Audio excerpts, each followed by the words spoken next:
السلام علیکم ناظرین۔ اس دنیا میں جو نعمتیں انسانوں کو ملی ہیں ان میں غالباً سب سے بڑی نعمت پیس آف مائنڈ ہے، ذہنی سکون ہے۔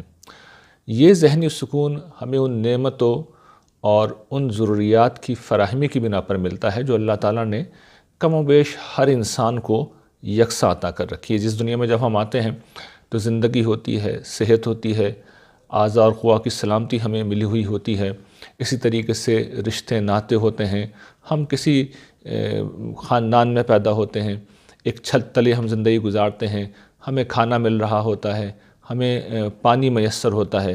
تو یہ وہ نعمتیں ہیں جو زندگی کی بقا کو یقینی بناتی ہیں۔ اس کے بعد وقت گزرتا ہے، کچھ اور نعمتیں ہمیں مل جاتی ہیں، ہم تعلیم حاصل کرتے ہیں۔ اب یہ نعمتیں کچھ ثانوی درجے کی ہیں۔ پہلی تو وہ تھیں جن کے بغیر زندگی بڑی مشکل ہو جائے گی، دوسری وہ ہے جو ایک نوعیت کی سہولت مزید کہہ لیجئے، تعلیم ہے، ملازمت ہے۔ اسی طریقے سے پھر ہم آگے بڑھتے ہیں تو ہمارا اپنا گھر ہوتا ہے، اور پھر اسی طرح اور بھی بہت سی نعمتیں ہوتی ہیں جو بڑی ضروری ہیں، بڑی اہم ہیں، لیکن ان سے ہماری سروائیول وابستہ نہیں ہے۔ یعنی سانس رک جائے تو ظاہر ہے کہ ہم زندہ نہیں رہیں گے، لیکن اگر گھر نہیں ہوگا تو چلیے ہم کرائے کے گھر میں چلے جائیں گے۔ تو یہ دوسرے درجے کی نعمتیں، یہ بھی بالعموم عام طور پر لوگوں کے پاس ہوتی ہیں۔ اس کے بعد تیسرے درجے کی پھر ایک نعمتیں اور ہوتی ہیں جن کی حیثیت زندگی میں تعیشات کی اور لگژریز کی ہوتی ہے، یہ نسبتاً کم لوگوں کے پاس ہوتی ہیں۔ لیکن پہلی دو نعمتیں عام طور پر اللہ تعالیٰ لوگوں کو دیتے ہیں، اور یہی وہ دو نعمتیں ہیں جو زندگی میں سکون اور اطمینان کی ضامن ہوتی ہیں۔ تاہم بدقسمتی سے ایسا ہوتا ہے کہ اکثر حالات میں ہم لوگ زندگی میں جو مسائل پیش آتے ہیں ان مسائل کے حل کا طریقہ نہیں جانتے، یا جو مسائل حل نہیں ہو سکتے تو وہاں جو صورتحال پیدا ہوتی ہے اس سے نمٹنے کا طریقہ بھی نہیں جانتے۔ تو ہم ایک کورس کر رہے ہیں، اسٹریس مینجمنٹ کا یہ کورس ہے، جس میں ہم یہ دیکھ رہے ہیں کہ زندگی کے اس طرح کے مسائل میں، مشکلات میں ہم کس طریقے سے اپنے آپ کو بہتر انداز میں مینیج کر سکتے ہیں اور اپنے پیس آف مائنڈ کو باقی رکھ سکتے ہیں۔ اس حوالے سے جو ہم نے پچھلے لیکچر میں چیزیں دیکھنی شروع کی تھیں وہ کچھ ایسی صورتحال تھی کہ جو ہمارے لیے ناگوار ہوتی ہے، اور کوئی بھی پسند نہیں کرتا کہ اس صورتحال کا سامنا کرنا پڑے، لیکن زندگی میں وہ صورتحال پیش آ جاتی ہے۔ اسی طریقے سے کچھ لوگ ہوتے ہیں، ان کے کچھ رویے ہوتے ہیں جو بڑے منفی ہوتے ہیں، تو ان کا ہم نے جائزہ لیا تھا، اور آج بھی اس سلسلے کو ہم جاری رکھیں گے۔ ہم اور دو مزید چیزوں کو دیکھیں گے، اور پھر ہم یہ سمجھیں گے کہ کس طریقے سے ہم ان معاملات میں صحیح رویہ اختیار کر کے اپنے پیس آف مائنڈ کو باقی رکھ سکتے ہیں۔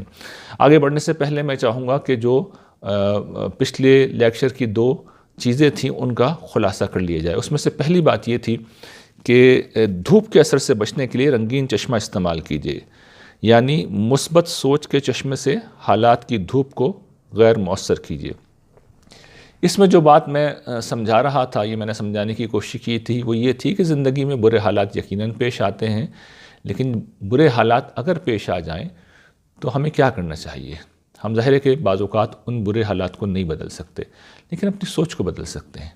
اور بالکل ایسے ہی ہے کہ جیسے دھوپ اگر نکلی ہو اور سورج کی حدت ہو، تپش ہو، تو ہم کلر چشمہ لگا لیتے ہیں، رنگین چشمہ لگا لیتے ہیں۔ دھوپ پہ تو ہمارا کنٹرول نہیں ہوتا، لیکن کلر چشمہ جس وقت ہم لگاتے ہیں تو اس رنگین چشمے کی یہ تاثیر ہوتی ہے کہ ہمیں دھوپ کا اثر کم لگنے لگتا ہے۔ اسی طرح ہم اپنی نفسیات کے اوپر اگر مثبت انداز فکر کو غالب کر لیں، گویا کہ اس کا چشمہ پہن لیں، تو نتیجہ یہ نکلے گا کہ ہم حالات کا اتنا برا اثر نہیں لیں گے جتنا ہو سکتا ہے۔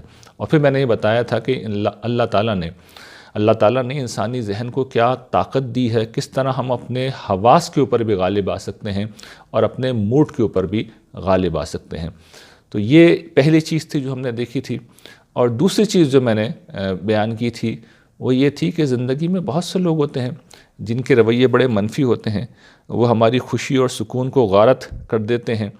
تو اس طرح کے لوگ جب اپنے منفی رویوں کے ساتھ سامنے آئیں، ہمیں برا بھلا کہیں، ہمارے اوپر کوئی الزام لگائیں، بہتان لگائیں، ہمیں تنگ کریں، تو ان کو نظر انداز کر دیں۔ برے لوگوں کو، نیگیٹو لوگوں کو، تنگ کرنے والے لوگوں کو نظر انداز کر دیں۔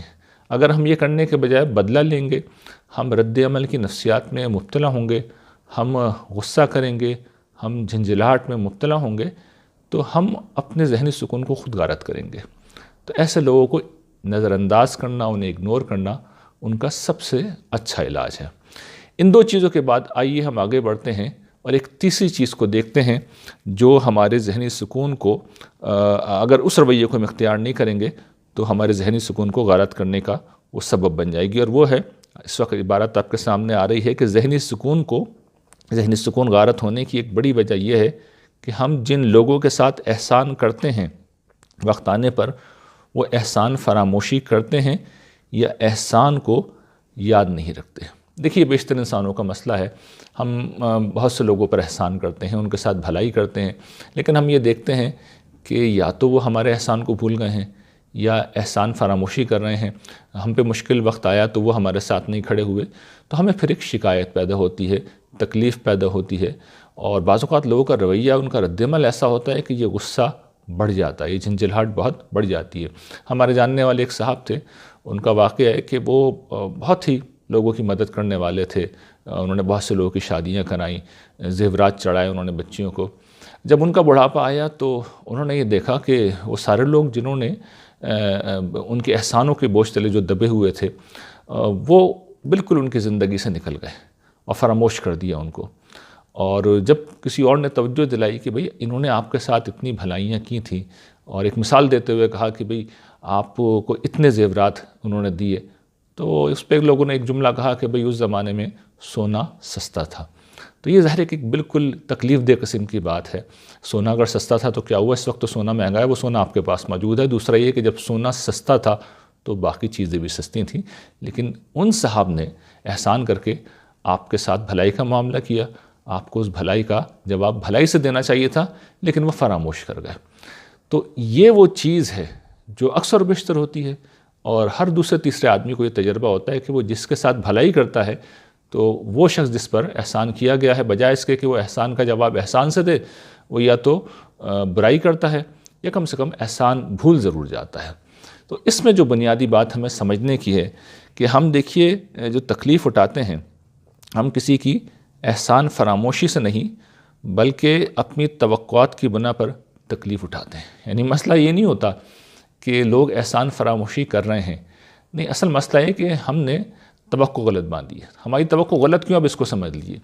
دیکھیے انسانوں کے ساتھ معاملہ یہ ہے کہ طبیعتاً انسان شکر گزار نہیں ہوتے، انسان شکر گزار نہیں ہوتے۔ خود اللہ تعالیٰ نے تبصرہ کیا قرآن مجید میں، قلیلا من عبادی الشکور۔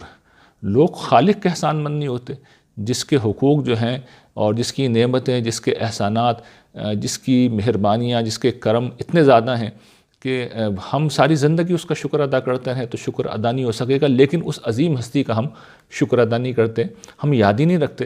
ہم سانس لیتے ہیں، ہم کھانا کھاتے ہیں، ہم پانی پیتے ہیں، ہم چلتے پھرتے ہیں، ہم ہاتھ پاؤں کو استعمال کرتے ہیں، ہمارے رشتے ناتے ہوتے ہیں، ان گنت نعمتوں کی ایک دنیا ہے جس میں ہم جی رہے ہیں، اور ہم پلٹ کے اللہ کا شکریہ ادا نہیں کرتے۔ تو اللہ تعالیٰ نے اس پہ تبصرہ کیا ہے، قلیلا من عبادی الشکور۔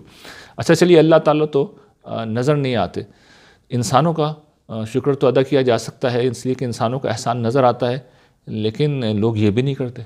احسان نظر آ رہا ہوتا ہے پھر بھی نہیں کرتے۔ تو اسی پہ حضور نے توجہ دلائی ہے کہ جو شخص بندوں کا شکر ادا نہیں کرتا وہ خالق کا شکر گزار بھی نہیں ہو سکتا۔ تو یہ چیزیں کیوں کہی گئی ہیں؟ اس لیے کہی گئی ہیں کہ لوگ شکر گزار بنیں، اور اس لیے کہ لوگ شکر گزار نہیں ہوتے۔ انسان اپنے مزاج کے لحاظ سے شکر گزار نہیں ہوتا، اور اس کی وجہ بالکل سادہ ہے کہ جس وقت آپ شکر گزار بنیں گے تو شکر گزاری صرف اعتراف کا نام نہیں ہے، بلکہ آپ کو کچھ حقوق بھی ادا کرنے ہوں گے، آپ کو جواب میں بھی کچھ نہ کچھ کرنا ہوگا، اور لوگ ذمہ داریوں سے بھاگتے ہیں، اور اکثر لوگوں کے اندر تو اعتراف کی عادت ہی نہیں ہوتی۔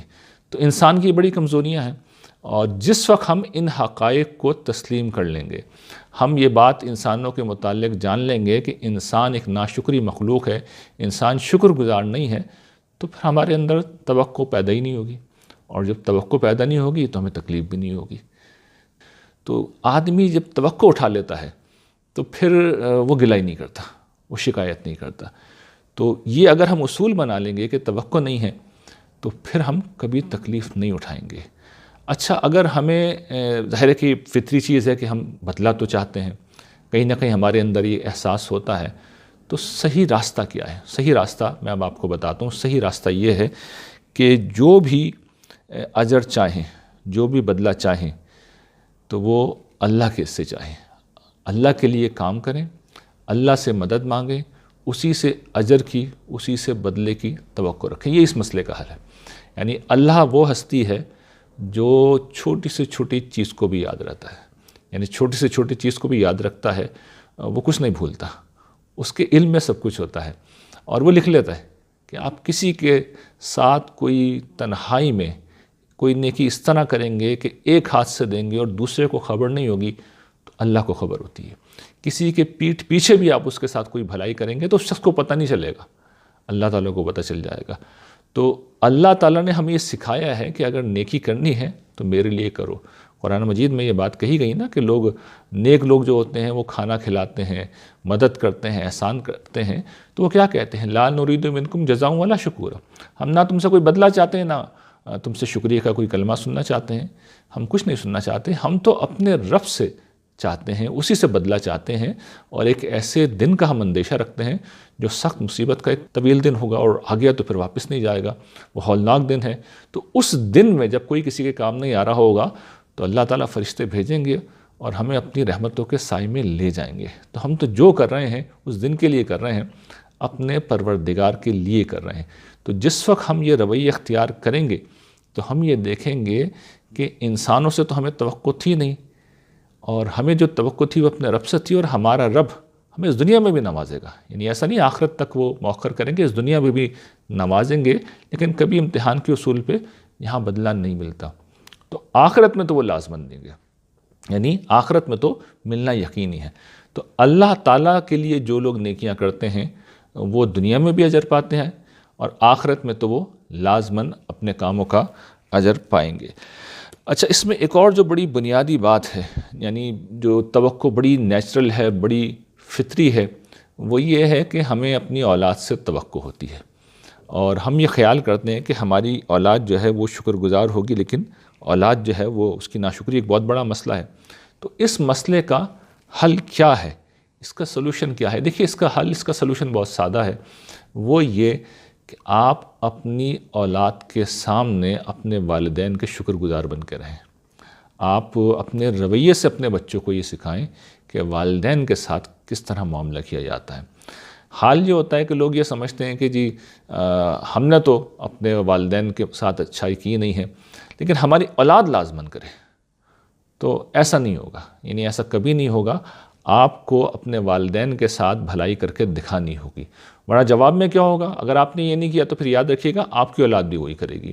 یعنی کیا کرتے ہیں لوگ، کئی اولادیں ہوتی ہیں اور ہر شخص کی کوشش ہوتی ہے کہ والدین کو ایک بوجھ سمجھتے ہوئے ان کی ذمہ داری کسی اور کے اوپر ڈال دے، تو آپ کی اولاد بھی یہی کرے گی، آپ کی اولاد بھی یہی کرے گی۔ اس کے برعکس جو لوگ یہ دیکھتے ہیں کہ میرے والدین نے اپنے والدین کے ساتھ کیا بھلائی کی، ان کے ساتھ کیا احسان کیا، کس طرح ان کی خدمت کی، کس طرح ان کی اطاعت کی، تو پھر ایسی اولاد لازماً اپنے والدین کے ساتھ اچھا سلوک کرتی ہے، اور یہ عام طور پہ یہ وہ چیز ہے جس کا بدلہ اس دنیا میں مل رہا ہوتا ہے۔ یعنی نظر آ جاتا ہے صاف کہ جن لوگوں نے اپنے والدین کے ساتھ حسن سلوک کیا ہے تو ان کی اولاد لازماً ان کے بڑھاپے میں ان کا بہت خیال کرتی ہے، اور وہ بہت اچھی طرح اس دنیا سے رخصت ہوتے ہیں۔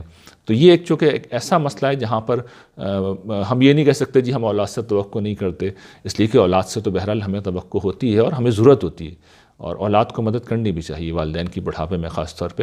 تو اس کا طریقہ یہ ہے کہ آپ کو یہ کرنا ہوگا کہ اپنے والدین کے لیے ایک رول ماڈل بننا ہوگا، یعنی والدین آپ کے پاس ہوں تو آپ کو ان کی خدمت کرنی ہوگی، ان سے محبت کرنی ہوگی، سعادت مند رویے کا مظاہرہ کرنا ہوگا، اور اس کے بعد آپ یہ دیکھیں گے کہ آپ کی اولاد بھی انشاءاللہ آپ کے ساتھ ایسا ہی سلوک کرے گی۔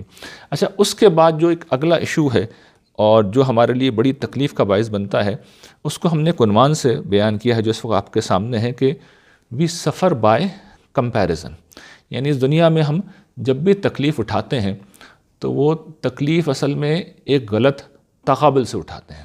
عام طور پہ دیکھیے ہمارا رویہ کیا ہوتا ہے، جس طرح میں نے شروع میں بھی عرض کیا تھا کہ اللہ تعالیٰ ہمیں نعمتوں کے ساتھ پیدا کرتے ہیں، ہمیں وہ بہت کچھ دے رہے ہوتے ہیں، لیکن ہم ان نعمتوں کو یاد نہیں رکھتے، بلکہ کچھ چیزیں جو زندگی میں نہیں ملی ہوتی، اور میں نے شروع میں یہ بات بیان کی کہ ان کا درجہ بہت کم ہوتا ہے۔ یعنی ٹاپ کے اوپر تو ضروریات ہیں، جن کے بغیر جیا نہیں جا سکتا. اس کے بعد پھر وہ چیزیں ہیں جو جاب ہے یا ملازمت ہے یا کاروبار ہے یا تعلیم ہے، یہ بھی اکثر لوگوں کے پاس ہوتی ہیں. یہ دونوں چیزیں ابتدائی چیزیں ہوتی ہیں.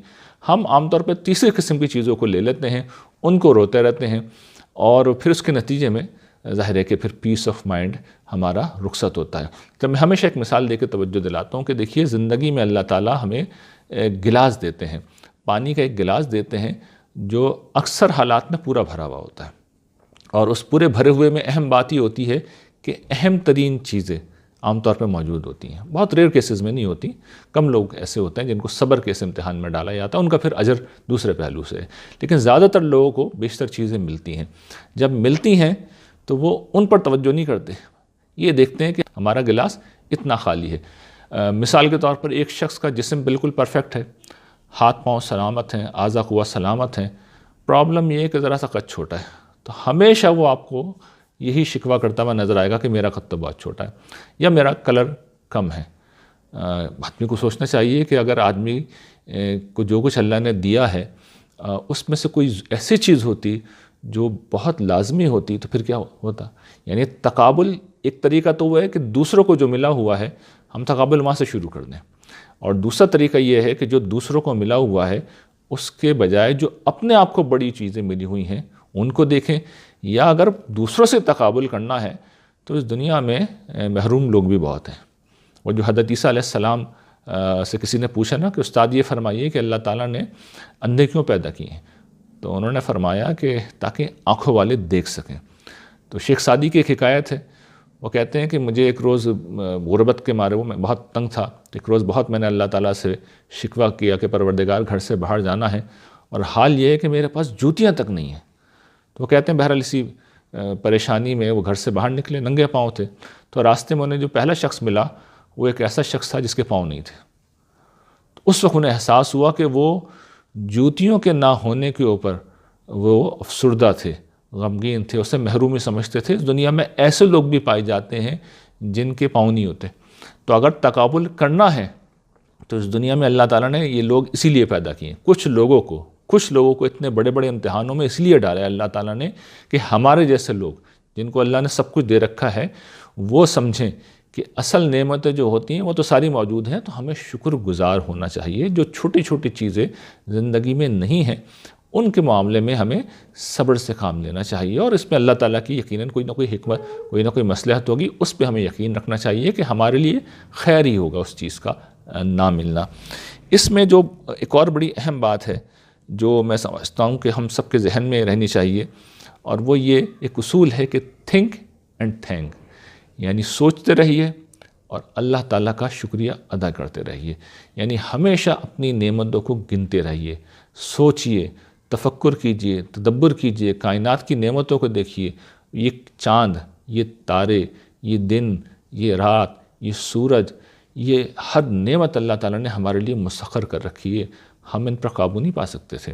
اسی طریقے سے اللہ تعالیٰ نے ہمارے جسم میں جو کچھ نعمتیں ہمیں دے رکھی ہیں، ہمارے اطراف میں جو کچھ نعمتیں دے رکھی ہیں، ہم کسی چیز کو ہم حاصل نہیں کر سکتے تھے. میں ہمیشہ توجہ دلاتا ہوں لوگوں کو کہ آپ کسی ہاسپٹل میں چلے جائیں اور وہاں پہ یہ دیکھیں کس قسم کے ڈاکٹرز بیٹھے ہوئے ہیں، تو آپ کو پتہ چلے گا کہ 1000 طرح کی بیماریاں ہوتی ہیں جن کے ڈاکٹرز ہوتے ہیں، اور الحمدللہ ہمیں کوئی بیماری نہیں. اسی طرح کسی لیبارٹری میں چلے جائیں اور وہاں سے ذرا لسٹ لے لیجئے کہ کون کون سے ٹیسٹ اویلیبل ہیں، تو آپ کو پتہ ہی چلے گا کہ سینکڑوں قسم کے ٹیسٹ ہیں جو اویلیبل ہیں، اور ان ٹیسٹوں کی ہمیں ضرورت نہیں پڑ رہی. اور ٹیسٹوں کی ضرورت کب پڑتی ہے؟ جب ہم بیمار ہو جاتے ہیں. تو اللہ تعالیٰ کی یہ کتنی عظیم نعمت ہے جو ہمارے جسم میں موجود ہے، ہمارے گھر میں موجود ہے، اس کائنات میں موجود ہے. تو یہ جو پروسیس ہے تھنک اینڈ تھینک، سوچئے اور شکر کیجئے، یہ جذبہ اگر پیدا ہو جائے، یہ احساس اگر پیدا ہو جائے، یہ سوچ اگر پیدا ہو جائے، تو پھر زندگی میں انسان کبھی نیگیٹو نہیں ہو سکتا. پھر وہ جو ہم نے شروع میں بات عرض کی تھی کہ وی سفر بائی کمپیریزن، ہم غلط تقابل نہیں کرتے اور ہم پھر کبھی کسی قسم کی سفرنگ کا یا پریشانی کا شکار بھی نہیں ہوں گے. تو میں آج کے لیکچر کا اگر خلاصہ کروں تو اس میں چند اصولی باتیں میں آپ کے سامنے رکھ رہا ہوں، اور وہ اصولی باتیں میں چاہ رہا ہوں کہ تحریری شکل میں آپ کے سامنے آئیں، کیونکہ آپ انہیں پھر ہمیشہ یاد رکھیں گے. اس میں سے پہلی بات یہ ہے کہ لاکھوں روپے ماہانہ کمانے والے سے زیادہ خوش وہ شخص رہتا ہے جو ملی ہوئی نعمتوں کو یاد رکھتا ہے اور نہ ملی ہوئی نعمتوں کے اوپر نظر نہیں رکھتا۔ لاکھوں روپے ماہانہ کمانے والے شخص سے زیادہ وہ شخص خوش رہتا ہے جو ملی ہوئی نعمتوں کو یاد رکھتا ہے۔ اسی طریقے سے جو اگلی چیز میں چاہتا ہوں کہ آپ لوگ یاد رکھیں وہ یہ کہ جو اس وقت اسکرین پہ آپ کے سامنے بھی ہے کہ ہمارا ہر عضو کئی کروڑ کا ہے، اور اس پہلو سے دیکھیے تو غریب سے غریب آدمی بھی دراصل غریب نہیں ہوتا۔ مطلب اس بات کا یہ ہے کہ ہمارا ایک ہاتھ بھی ہم سے لے لیا جائے اور پھر یہ کہا جائے کہ 1 کروڑ روپے دے دو اور پھر ہمارا ہاتھ ٹھیک ہوگا، تو اگر ہمارے پاس کروڑ روپے ہیں تو ہم کروڑ روپے دینے پہ تیار ہو جائیں گے۔ تو غریب سے غریب آدمی بھی اس پہلو سے اصل میں کروڑ پتی ہوتا ہے۔ اور آخری بات جو گویا کہ اس لیکچر کا خلاصہ ہے وہ یہ کہ احسان فراموشوں کو نظر انداز کر دیں، یہ پہلی چیز تھی۔ اور دوسری یہ کہ خود احسان فراموش نہ بنیں، یعنی اللہ نے جو نعمتیں دے رکھی ہیں ان کو ہمیشہ یاد رکھیں۔ وآخر دعوانا ان الحمد للہ رب العالمین۔